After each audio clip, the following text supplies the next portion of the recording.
kuidas selle hotelli ehitamine üldse võimalik oli. Nimelt see hotell on natukene erilisem võib-olla kui kõik teised hotellid siin Eestis. Sellel hotellil on kindlasti märksa kirjum ajalugu, on nii palju erinevaid lugusid, erinevaid legende, mis selle Viru hotelliga kokku käivad. Ja see hotell oli esimene pilvelõhkuja, mis üldse Eestis ehitati. Tegemist oli kindlasti ühe prestiižsema hotelliga kogu Nõukogude Liidus. Nii et Nõukogude Liidus oli siis 5 kõige kõrgema kategooria hotelli ja Viru hotell oli üks nendest hotellidest. Ja Viru hotell oli see hotell, kuhu siis KGB oli tulnud, et jälgida kõiki neid ohtlikke turisti ja vaadata, kus nemad käivad ja mis nemad teevad. Ja Viru hotell... Ja, et Kroonika väidab, et nemad olid ju esimesed, kes panid kuulsused mullivanni, aga hoopis Viru hotell. Meie e-vegivi nautimas siin.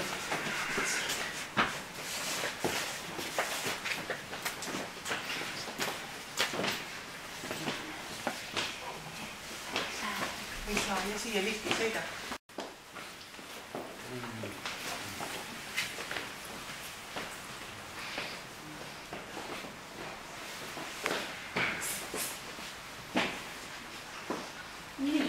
Ma all esimesel korrusel ütlesin teile, et soomlased olid need, kes selle hotelli ehitasid. Et miks soomlased? Sest Nõukogude ajal ju räägiti alati, kuidas Nõukogude Liidus on kõige paremad töötajad, kõige paremad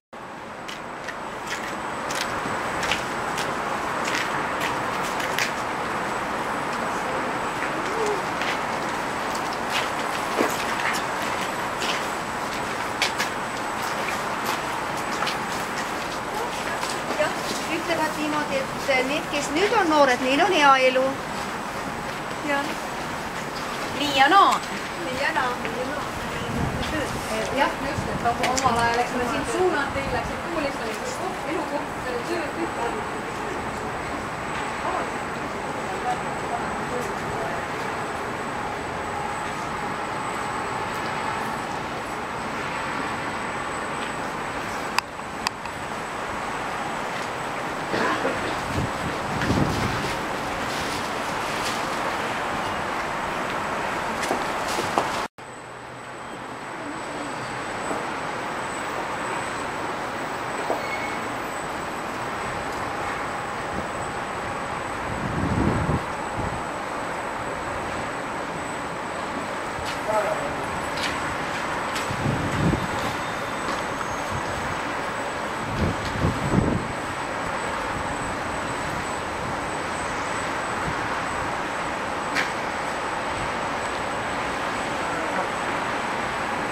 Käsi väänata ja üle kuulata, aga mõnede inimeste juurde saadeti selline naisterahva, sai samamoodi selle informatsiooni kätte. Ja siin siis osadele jõudsime juba näidata, et meie seltskonnaajakiri Kroonika väidab ju, et nemad olid esimesed, kes panid kuulsused mullivanni. Ei ole Kroonika, hoopis Viru hotell, meie kuulus näitleja Evekivi siin nautimas Viru hotelli saunamõnusid ja basseinimõnusid siin all piltide peal. Nii, aga lähme sisse, ettevaatus siin on iga päev luges ta lehte ja iga päev oli lehe sees 2 auku. Ja siis ta muudkui aga istus ja vaatas läbi selle lehe, et kas keegi tuleb sinna kohalikest inimest sinna valuutapaari või ei tule. Ja võib-olla keegi mäletab, et igal pool hotellides siis liftide kõrval istusid sellised vanad tädid. Ja need tädid pidid, nemad olid korrusevalvurid ja need tädid pidid siis kirja panema, et kuna külaline sisenes tuppa, kellega sisenes, mis kell ära läks, kas võttis midagi kaasa, kas oli keelatud kirjanduste hotellitoas. Nii et nemad panid siis kõik selle informatsiooni kirja. Ja kuna tegemist oli ikkagi...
tuba.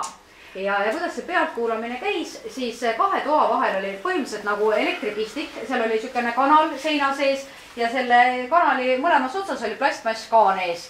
Ja kui nüüd tuli üks kahtlane külaline, siis see kahtlane külaline pandi sinna spetstuppa.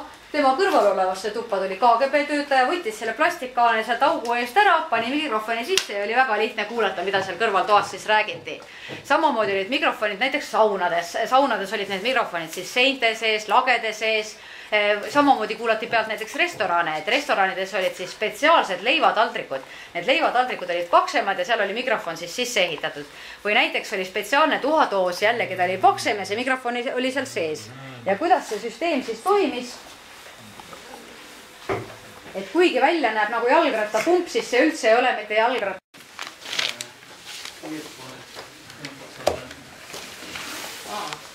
Kuidas nüüd asjad äraviimine? Jällegi, et nii kiiresti läksid ühe öö jooksul, et ega tegelikult väga ei ole seda informatsiooni. Et kuidas näiteks seal nurgas on üks suur toiteplokk ja neid toiteblokke oli 2 ja üks nendest toiteblokkidest on ka ära viidud. Et kuidas oli võimalik ainult ühe öö jooksul kõik see raske tehnika, kõik need mikrofonid kokku korjata. Kuigi nüüd neid mikrofone, mida ma teile näitsin, see